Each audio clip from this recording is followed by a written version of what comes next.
क्या ये है 20,000 रुपए के प्राइस ब्रैकेट का सबसे अच्छा कैमरा फोन? ये है टेक्नो कैमन 30 5G। अब इसकी जो कीमत है वो शुरू हो जाती है लगभग 23,000 रुपए से, लेकिन उसके बारे में हम डिटेल में आगे चलकर बात करेंगे। लेकिन वीडियो के एंड तक आपको पता चल जाएगा कि इस फोन में क्या अच्छा है, क्या बुरा है और क्या आपको इस फोन के साथ जाना चाहिए या नहीं। तो सबसे पहले बात करते हैं इस फोन के डिजाइन के बारे में। तो यहाँ पर आपको ओवरऑल देखा जाए तो प्लास्टिक बिल्ड मिलती है, जो फ्रेम है वो प्लास्टिक का है, लेकिन पीछे आपको ग्लास बैक मिलती है। और पहली नजर में आप देख के से बता सकते हैं कि ये कैमरा बॉडी इंस्पायर्ड डिजाइन है। देखेंगे जिस तरह से कैमरा बॉडी होती है उसी तरीके से इसको रखा गया है। आपको जो कैमरा रिंग मिलती है वहां पर आपको स्क्रोल मिल जाता है, जो बेसिकली आपको कैमरा लेंसेज में देखने को मिलता है। ऊपर एक रेड लाइट है जिसके बारे में बात करेंगे आगे चलकर। नीचे एलईडी फ्लैश है, एक ट्रिपल कैमरा सेटअप है। साइड की तरफ आपको इसका वॉल्यूम रॉकर और लॉक बटन मिल जाता है। ऊपर की तरफ fire blaster, secondary speaker, microphone, left की तरफ सिम ट्रे और नीचे की तरफ type C charging port, speaker grille and microphone. Overall design बहुत ही एवरेज सा है जैसे सभी फोन्स में देखने को मिलता है। यहाँ पर जो इंटरेस्टिंग है वो है इसका एक ग्लास बैक। इस ग्लास बैक पे आपको एक मार्बल फिनिश मिलता है। अभी जो ग्लास है इस पर आपको ग्रेनी फिनिश मिलता है, जिसकी वजह से मुझे फोन को होल्ड करने में थोड़ी सी दिक्कत होती है, स्पेशली जब आप इस पर गेमिंग कर रहे हो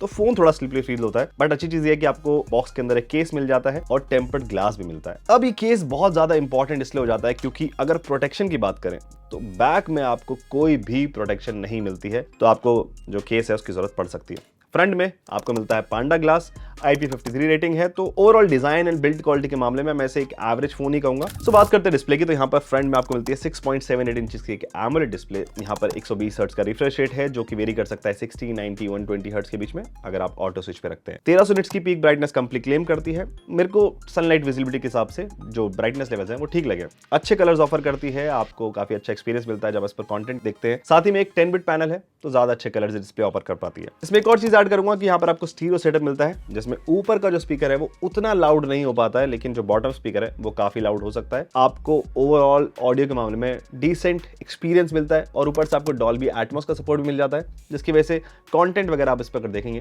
तो आपको डिसेंट एक्सपीरियंस मिलेगा। ये फोन रन करता है MediaTek Dimensity 7020 पर, जो मेरे हिसाब से थोड़ा सा गलत चॉइस है when it comes to the price point. यहाँ पर आपके पास दूसरा ऑप्शन जैसे कि Nothing Phone 2 है, जो कि रन करता है MediaTek Dimensity 7200 Pro पर, जो इससे बेहतर परफॉर्मेंस ऑफर करता है। लेकिन हमें इस चीज को ध्यान में रखना चाहिए कि ये जो फोन है कैमन सीरीज, बेसिकली ये एक कैमरा ओरिएंटेड सीरीज है। अगर परफॉर्मेंस की बात करें तो जो ओवरऑल सेटअप आपके पास है वो है MediaTek Dimensity 7020, साथ ही में UFS 3.1 की स्टोरेज, LPDDR4X रैम। मेरे पास जो वेरिएंट है ये है 512GB वेरिएंट, और इसका एक और वेरिएंट आता है जो कि 8GB 256GB है। अब स्कोर्स की बात करें तो Antutu पर आप करीबन 5 लाख का जो स्कोर है एक्सपेक्ट कर सकते हैं। और अगर गेमिंग की बात करें तो यहाँ पर आप थोड़े से निराश हो सकते हैं, क्योंकि मैंने जब इस पर गेमिंग करी तो लगभग बैलेंस सेटिंग पर मैक्सिमम अल्ट्रा तक ये जा पाता है, जो मुझे थोड़ी सी एवरेज गेमिंग एक्सपीरियंस लगा है। अब मैं मानता हूँ कि गेमिंग के लिए फोन नहीं बना हुआ है। यहाँ पर आप डिसेंट जो एक्सपीरियंस है वो एक्सपेक्ट कर सकते हैं। यूसेज अगर आपका लाइट है, आप नॉर्मल इंस्टाग्राम, सोशल मीडिया वगैरह सर्फ करते हैं, थोड़ी बहुत लाइट गेमिंग करते हैं, तो ये सब कुछ ये कर लेगा। हाँ, यहाँ पर आपको डेडिकेटेड गेमिंग मोड आपको मिल जाता है जहाँ पर परफॉर्मेंस वगैरह को एनहांस कर सकते हैं, बट उतना इंपैक्ट जो है इस फोन पर उस चीज का नहीं दिखता है कि गेमिंग आप बहुत तगड़ी इस पर कर पाए। अब यहाँ पर जो चीज मुझे अच्छी लगी वो है इसका एक नया असिस्टेंट AI, जो कि है एला।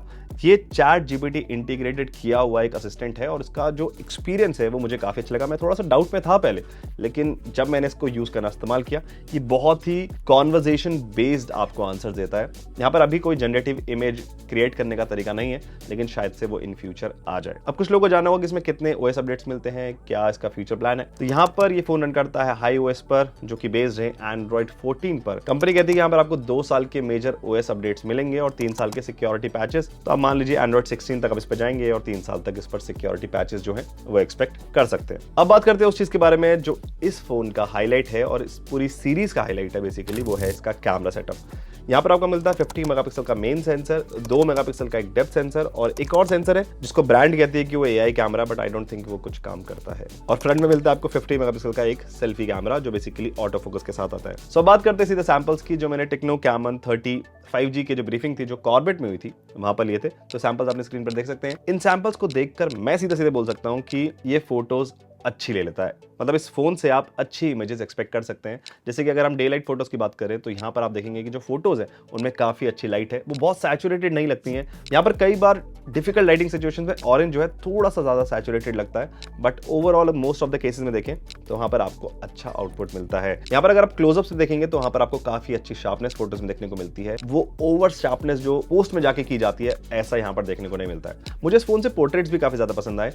वहां पर आप जब देखेंगे तो जो स्किन टोन टोन्स है वो काफी अच्छी लगती हैं और जो एच डिटेक्शन है वो भी मुझे काफी ज्यादा पसंद आया। यहाँ पर आपके पास एक 2x डिजिटल जूम का फीचर भी है, लेकिन जब आप इसे यूज करेंगे तो आप देखेंगे कि जो कलर इंबैलेंस है वो 1x और 2x के बीच में बहुत ज्यादा एविडेंट हो जाता है। 1x में आपको वार्म फोटोज दिखती हैं, वहीं पे 2x पे ज्यादा कूल फोटोज दिखती हैं, जो मेरे ख्याल से एक अपडेट के थ्रू सही हो सकता है। यहाँ पर आपको 100 मेगापिक्सल डेडिकेटेड मोड भी मिल जाता है, जो बेसिकली पिक्सल बिनिंग के थ्रू थोड़ी हायर रेजोल्यूशन की फोटोज लेता है। यहाँ पर लो लाइट फोटोज भी काफी अच्छी कैप्चर कर लेता है, जो लाइट सोर्स है उसे काफी अच्छे से बैलेंस करता है। अब जो लोग सेल्फीज बहुत ज्यादा लेते हैं उनको बता दूं कि आप खुश हो सकते हैं, क्योंकि यहाँ पर आपको मिलता है 50 मेगापिक्सल का एक सेल्फी कैमरा ऑटो फोकस के साथ। एंड अगर एक लाइन में से क्लोज करूं तो आप इस पर अच्छी सेल्फीज ले सकते हैं। ये फोन इमेजेस के मामले में काफी ज्यादा इंप्रेस करता है, लेकिन जैसे ही आप वीडियोस पे आते हैं थोड़े से आप निराश हो सकते हैं। आप जब अल्ट्रा स्टेडी मोड पर वीडियो शूट करेंगे और नॉर्मल मोड पे शूट करेंगे तो आपको बहुत ज्यादा जमीन आसमान का फर्क देखने को नहीं मिलेगा, क्योंकि नॉर्मल मोड में भी वीडियो जो है बहुत शेकी फील होती है, वॉबली फील होती है। वहीं उसी को अगर 20% ठीक कर दें तो वो अल्ट्रा स्टेडी मोड पर हो जाती है। जबकि इस फोन में OIS भी है, मेरे ख्याल से OIS तो है लेकिन वो शायद से वीडियोस पर काम नहीं कर रहा है। मैं थोड़ा सा डाउट कर रहा हूँ उस चीज को। टेक्नो कैमॉन 35G में आपको मिलती है 5000 mAh की बैटरी, साथ ही मिलता है आपको बॉक्स के अंदर एक 70 वॉट का चार्जर। अब 70 वॉट का चार्जिंग जो है डिसेंट स्पीड मानूंगा मैं इस प्राइस पॉइंट पर। और अगर बैटरी बैकअप की बात करें तो क्योंकि एक पावर एफिशिएंट चिपसेट है तो आपको आराम से एक दिन का बैटरी बैकअप आप इससे मॉडरेट यूसेज में जो है एक्सपेक्ट कर सकते हैं। अब फोन जो है हार्डवेयर सेटअप के मामले में काफी ज्यादा प्रॉमिसिंग लगता है, अच्छा साउंड करता है, बट यहाँ पर कुछ इश्यूज हैं। सबसे पहली चीज ये रेड लाइट। अब इसका यूसेज ना और यूटिलिटी मुझे ज्यादा कुछ फील हुई नहीं।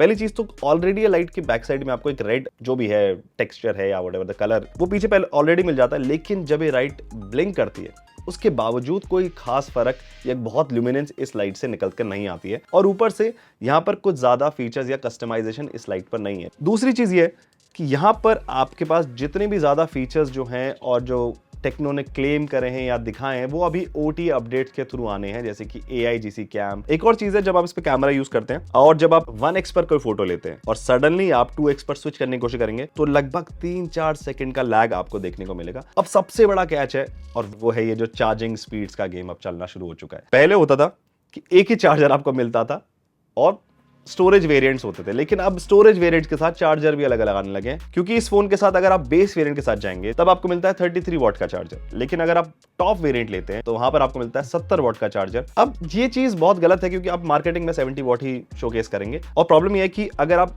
बेस वेरिएंट लेते भी हैं जो कि 8GB 256GB जहां पर आपको 33 वॉट का चार्जर मिल रहा है, उसमें ये फीचर ही नहीं है या उसमें कैपेबिलिटीज नहीं है कि अगर आप आफ्टर मार्केट 70 वॉट का चार्जर बाद में खरीदते भी हैं तो वो चार्ज नहीं कर पाएगा उसको 70 वॉट से। That's not fair.